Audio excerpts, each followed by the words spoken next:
अरे, तुम्हास मी पाहिलेच नाही. मी आत्ताच दूध प्यायलो.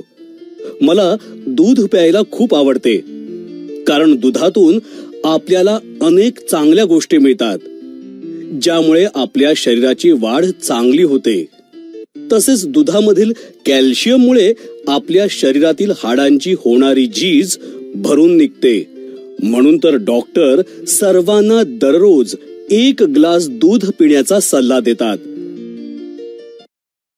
शेळी, मेंढी, गाय, म्हैस इत्यादी पाळीव प्राण्यांपासून आपल्याला दूध मिळते. प्राण्यांचे 2 प्रकार आहेत. एक पाळीव प्राणी व दुसरा जंगली प्राणी. पाळीव प्राणी हे माणसांबरोबर राहतात, तर जंगली प्राणी हे जंगलात राहतात. आपले पूर्वजही जंगलामध्येच राहत होते. मग ते स्थिर जीवन कसे जगू लागले हे पाहू. आपण भारतात राहतो. आपल्या भारतामध्ये सर्वात जास्त पशुधन आहे. भारतातील शेतकरी हे शेतीला पूरक व्यवसाय म्हणून पशुपालन करतात.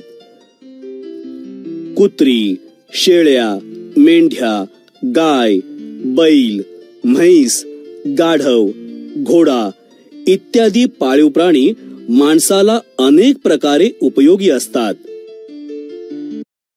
एखादी प्राणी जात माणसाळविण्याच्या प्रक्रियेच्या 3 मुख्य पायऱ्या आहेत.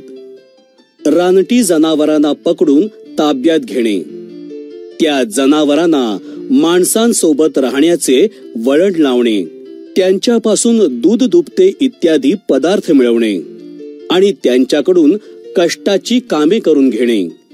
यातील 3री पायरी माणूस जेव्हा साध्य करतो तेव्हा त्याला पशुपालन असे म्हणतात.